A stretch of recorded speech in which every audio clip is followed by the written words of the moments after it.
Welcome, everybody. Welcome to Yarwood's Mat Chat episode number 56 here on this video cast / podcast. And today we're going to be talking about martial arts for anxiety and stress relief, which seems to be the disease of the modern age, anxiety and stress relief. And really excited for us to talk about this. There are 5 key points for us to help calm the spirit and bring confidence to the student. And it'll be interesting also to take a look at how this impacts you outside in the real world, outside. Ooh, boy. Over to you, Mr. Yarwood. Yeah, I found for me personally, doing what I do, martial arts has been relaxing. I run a business, which obviously has its own set of stresses and creates anxiety to a certain level, but knowing that what I do in my business, like having the opportunity to go onto the mats and just train and forget everything that's going on and be able to just be physical, get stuff out, maybe punch bags, maybe do my form, do some sparring, break some boards, whatever. That physical release of stress is such a huge thing. And I feel fortunate to be able to have full access to that anytime I want. And it's something that is really kind of helped me on the business side, because when I have that, right, if I'm sitting at the school working and I'm just like feeling overwhelmed, there's a lot of stuff going on, a lot of things that I need to get taken care of. Sometimes I just set stuff down and go out on the mats. 15 minutes, come back, and I'm good to go. It just helps to be able to have that physical release of stress and anxiety and whatever's going on in my head. And I encourage people. I mean, we talk about it all the time. I want them on the mats for all kinds of reasons. And stress, relief of stress and anxiety is a big one, because you're getting out there, and we have kids who come into class. They had a bad day. They're upset. They're mad. Their attitude is terrible, whatever. Mom and dad make them go, which is really awesome. And by the end of class, they're smiling and laughing and sweating, and they don't want to leave, right? They went from not wanting to go to not wanting to leave within 45 minutes. And that is a testament to what we do on the mats, what martial arts can do for you, the stress relief, the even for kids who are 5 years old dealing with the first time they got bullied in their life, to a parent who's struggling at work and having some issues with a coworker, or they're on a deadline or whatever. They come onto the mats and they just let it all go. They forget about everything for a little while, and by the time they're done with their training, they can relax and be calm and go back to what they were doing and look at it from a different perspective. Maybe just have a better attitude about what they're doing. Maybe they're dealing with a coworker that's a pain in the butt. They take the stress out on the bag, and then they come back, and then they're able to calmly deal with that person, right? Who knows what the situation is, but there's so many ways that you relieve that stress and that anxiety of the day, of work, of school, of family, of relationships, of whatever it is. And it's awesome to be able to have that opportunity to do that. And I encourage people to, even if it's not martial arts, right? Go do something physical that releases endorphins into your body, that changes your attitude about how you're doing things, right? It's an amazing way to be able to de-stress. Yeah, when it comes to, for me, one of the things they talked about in church this past weekend was, being careful not to get so mad and angry with stress and anxiety that you punch and hit things out of anger and stress, right? Because it's a way for the enemy to creep in and for you to get out of control. So what I love about martial arts is the fact that, under your tutelage, there is control. You're there to say, hey, what are you doing? Yep. Right? To catch that quote unquote wild piece and say, look, you're out of control. That's not what is intended here. And to bring it back around. So from another aspect, being able to provide that space, being able to provide that that direction, that discipline, is a wonderful thing.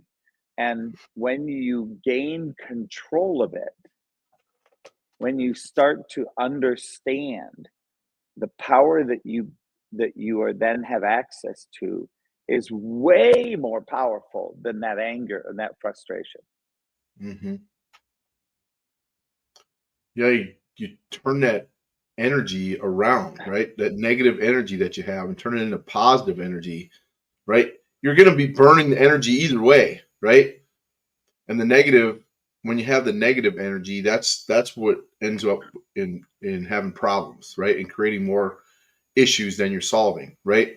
You take that energy and you release it as positive energy, and I think that sparks more positivity, that sparks more, the endorphins, the adrenaline, all those things get rolling, and you become, maybe you've been working on a project that you're just stuck on, right? And you come in and you just start working, and all of your thoughts are gone, your head is just empty, all you're doing is training.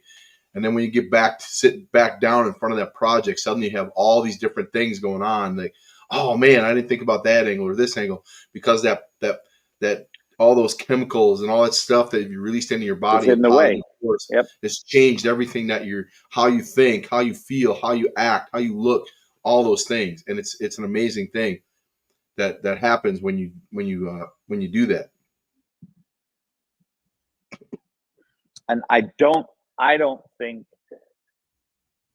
that the world knows that enough. I agree. It's not, when you think about it, it's not, where is it taught? It's not taught. It's opposite is taught. Yeah. It's not taught in schools. It's most parents may not even understand it themselves. Yep. Let alone be able to teach it. Yep. Yeah, for me it was a discovery, right? I don't think I really realized it either until I actually started thinking about how I felt when I got done, right?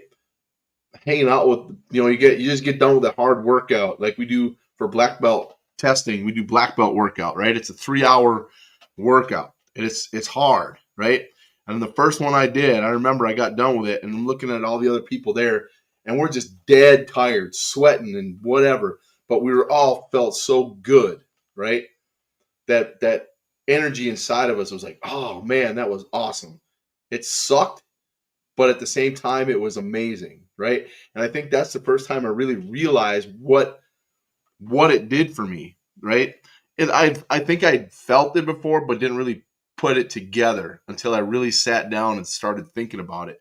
And then I realized, man, I could use this. So now, when you go do it, when you have that in mind, you know that at the end you're just going to feel awesome, and you feel like crap when you get there. Maybe you're a little under the weather, you're a little bit of pain, whatever. You fight through it and you get to the other side and you're like, man, I did that and I feel really good. Then you want to go take on the world. I think it's great. I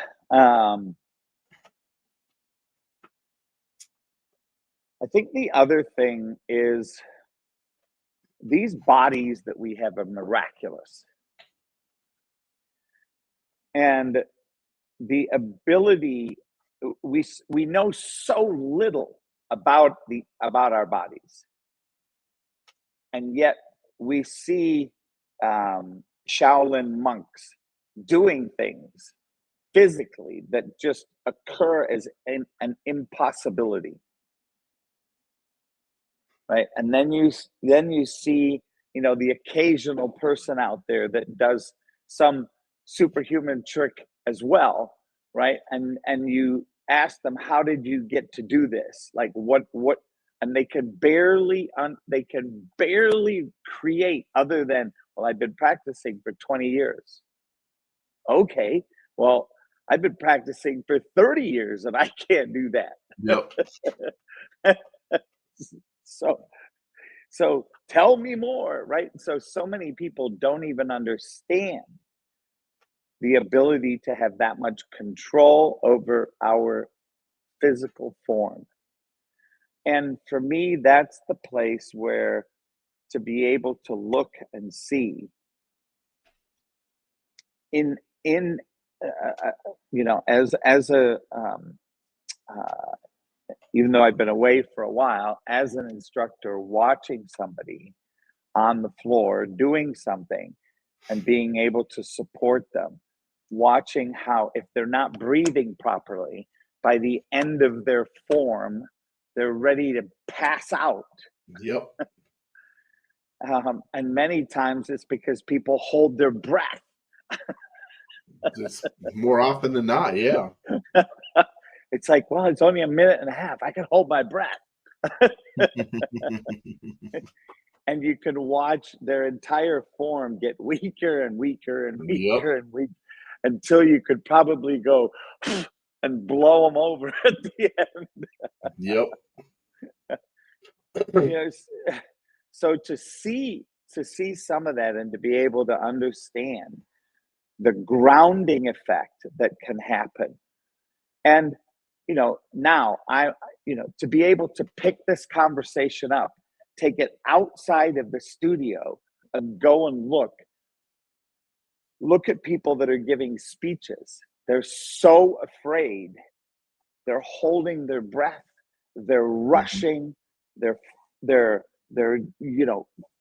doing stuff. Their hands are sweating. Our palms are sweating. They're not present.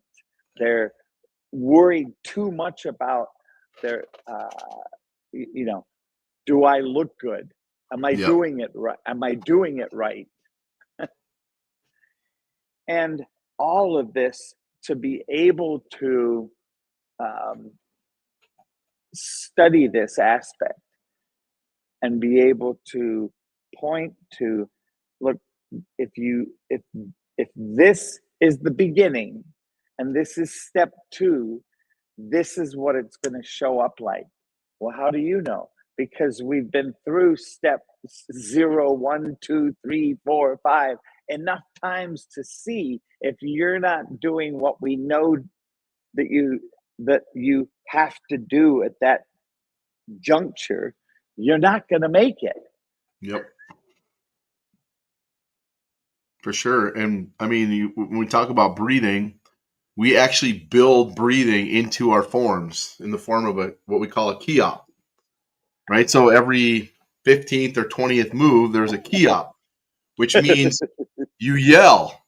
And the only way you can yell is by breathing, right? So these key ops are created because we know people are going to hold their breath throughout their form. So we put them in specific places so they have to breathe. They don't have a choice because it's part of their form, right? My form in particular, if I were to do my entire form, it takes me almost 2.5 minutes to do my form. There's no way by the time I get to the end of my form, if I've been holding my breath, that I'm even standing anymore. Because right? So I have key ops along the way that helps me to regulate what I'm doing, that helps me to regulate my breath, helps me to understand that, hey, I need to breathe. So it's built into what we do, because of the fact that not only is it making you breathe, but it's helping you relax.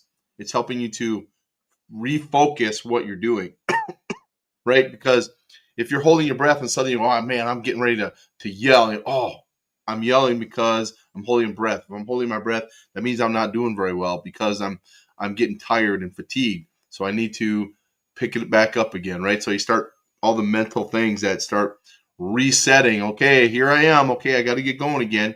So it's a good way not to just breathe, but to help you to realize that, okay, I need to keep moving forward here. I'm going to struggle if I don't. And I think if we take that same thing out into the outside the studio, there are many times and many places where that space is so precious, and that space to stop, take a deep breath, get present, Yep.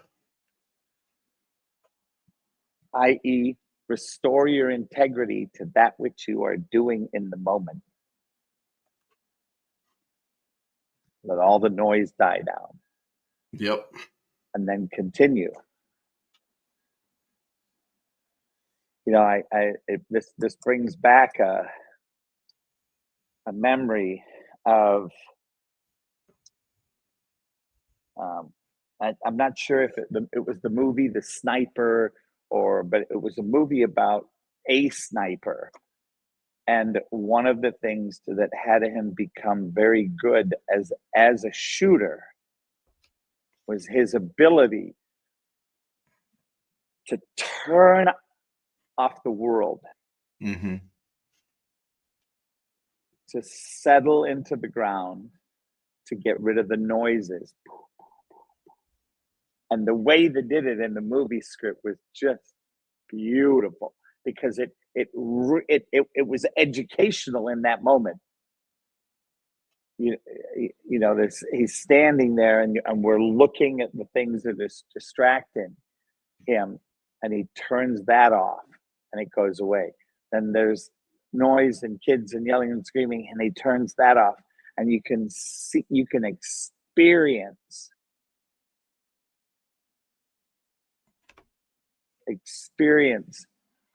that peace and that calm and that ability to de-stress, that ability to set down some of that anxiety.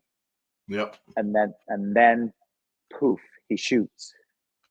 Yeah, I like how they, in movies like that, they slow everything down, right? He's starting to see things in slow motion and observing things, right? And in reality, it's full speed, but they slow it down so you can kind of get a sense of what you're seeing, right? And I think sometimes that happens with when I'm doing my stuff, is like I just get to a point where things just slow down, right? And it's you can't really. I think there is a point at where you can control that, right? I don't know what that is yet. I know what happens to me, but I don't have that control of it yet. I can't like just slow things down on my own. I know I get to a point where it just happens. You get into that flow state, I guess they call it. But there are people who can actually control that. And I've heard it's through breathing, right? When they start thinking about focusing on your breath, and you start to control just that, and then everything else comes along with that. And then as you get better and better at that, everything else just slows down. Your body calms down and relaxes. That stress goes away. And now you can focus on specifically what it is you want to be doing.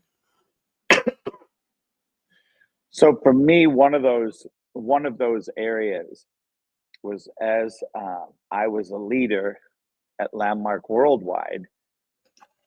They, during training, they said at some point, this will be your experience in the front of the room when you're leading a classroom. There'll be a moment when you feel so connected to everybody in the room, and you speak, you can literally watch each of them grab that speech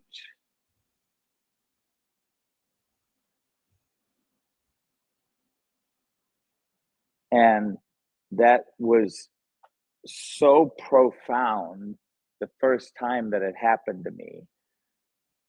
It was literally like I was sitting in the audience listening to myself. And and the clarity and the purpose and being able to direct my attention in that moment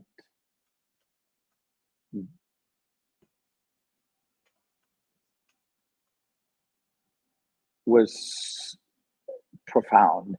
It was the noises in the room stop, and all there is me in the conversation with a group of people.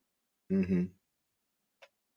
And I was told, look, Les, you can stop the whole room and have them focus on you. They'll put cell phones down, they'll put handbags down. For you, this is the ultimate space you want to get to, where people are so enamored with you and who you are and what you're speaking into them.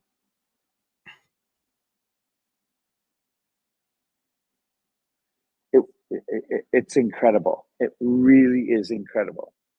So, I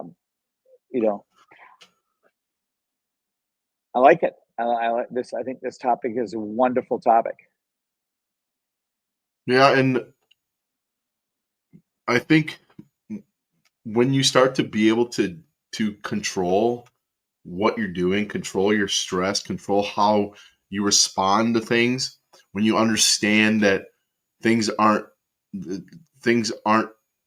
out of control, when you actually have that, and you can kind of will yourself out of being stressed, and you start to understand that really exists when you're training.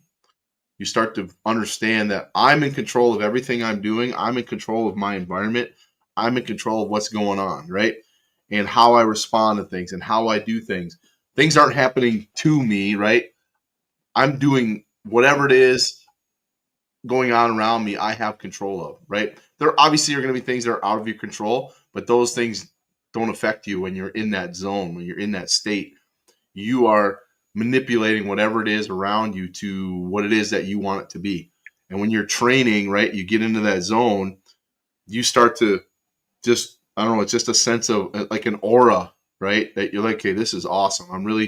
I can see where I want to go. I can get there the way I want to get there. Nobody else is telling me how to get there. I'm doing it myself, right? When you're sparring, when you're doing your forms, when you're breaking your board. Like when I break boards at testing, I'm like, there is nothing else around, right? It's just me and those boards. And they just get that, all right, time to go, right? I control everything that's going on. And it just feels like that the confidence that you are making things happen around you versus things around you happening in spite of you being there. Yeah. Yeah. I think then there's also then the piece of being in this community, being in this group, working together, Mm-hmm. and having that group sense, which is also a very powerful um,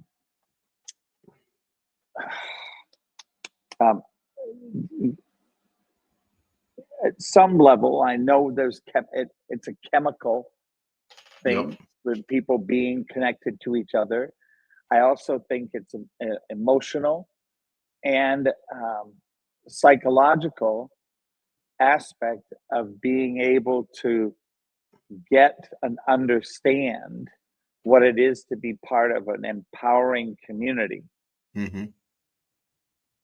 Right. So you mentioned at the beginning of the show you had 7 people at the studio to be there to support teaching and instructing. Yep. At that level and with that many people, there's a wave that can ripple out through your entire teams. Yep. And if you think about it, we all want to be part of something, right? That desire to be part of something. And for us, we've really been focusing a lot on bringing families into our school, and that means that we're having adults on the floor training, right? So we have parents who are now, they're connected to each other because they're all dealing with the same things, the same kind of training and that stuff. So that community that they have as adults, they'll go, okay, we're doing this together. We're all struggling, but we're all figuring it out, right? It's different if it's one adult and a bunch of kids, right? They don't have that connection to each other because there's only one of them. But now we have, our whole back row yesterday was adults, right? And they're all training together and struggling together and having issues together and making breakthroughs together as a group of adults, right? So they all feel like, hey, we're in this, doing this as a community, as a family, and I think that empowers them to have that stress relief because now they get to come back next time. They're making friends with each other, right? They know each other now. They're talking to each other. They get to know each other well enough that they mess with each other. It's just a fun way to be part of something. Plus, they're getting the physical activity, they're getting the stress relief, they're getting all these things that come along with that. And I encourage as many of our parents and adults to get out on the floor as possible because they get to experience that, right? And once they experience it, I think they really enjoy it and they want to be part of it because as we get older, we have kids and families, those things start to go away, right? Because we're so focused on our family in particular. Maybe we got a job that we got to do because, we got bills to pay or whatever. And we lose focus on the other things that make us feel good because we're so worried and stressed about taking care of things that we don't find time for us to go enjoy being part of something else that has nothing to do with work, that has nothing to do with family. It's just hanging out, being friends, and learning something cool and being physical. Yeah, and that at another level, to me, that stuff is priceless. Yep.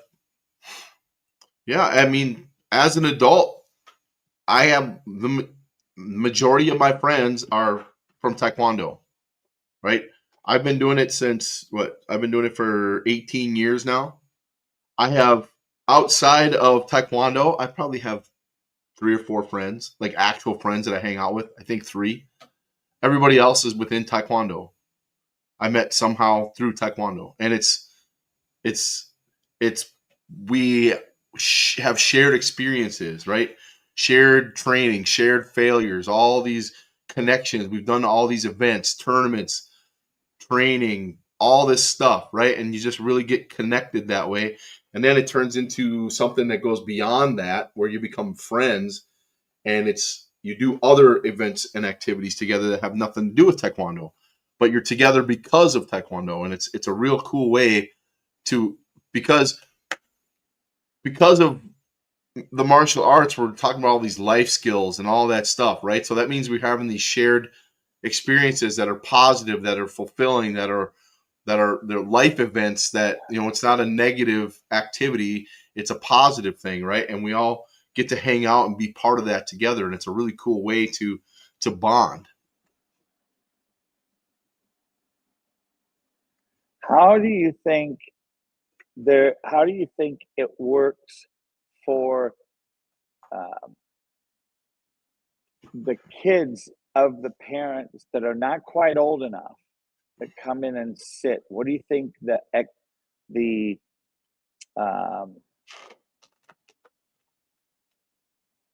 the discernment that comes from that brother or sister or friend, how do you think it impacts them to see that?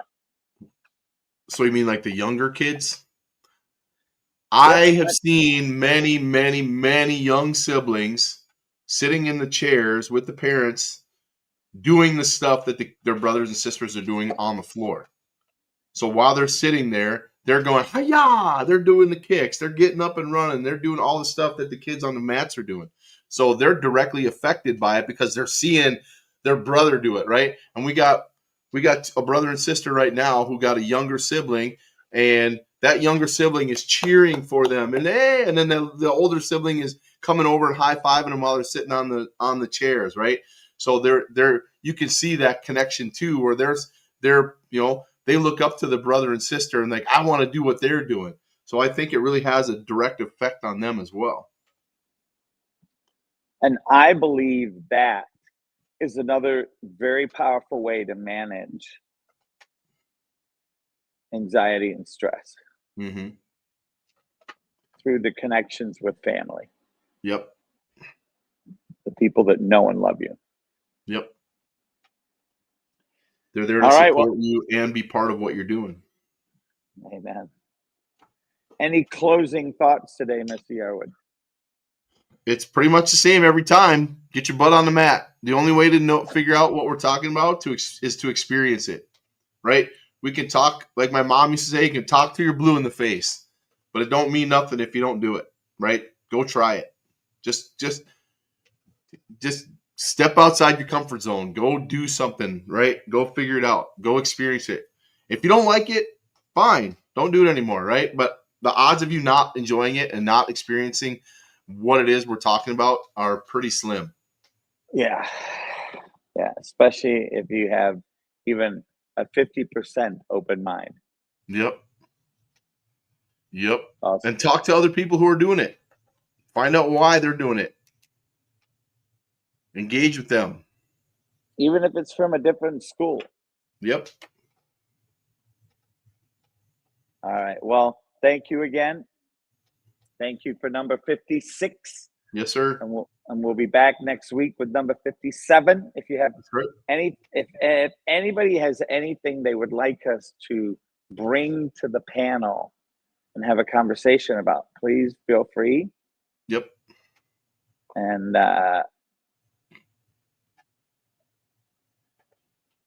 what a privilege to me, what a privilege and an honor these kind of conversations create, have, and support in the world. So once again, thank you. Yes, sir. Thank you. And you're very welcome. And with that, number 56 is closing down.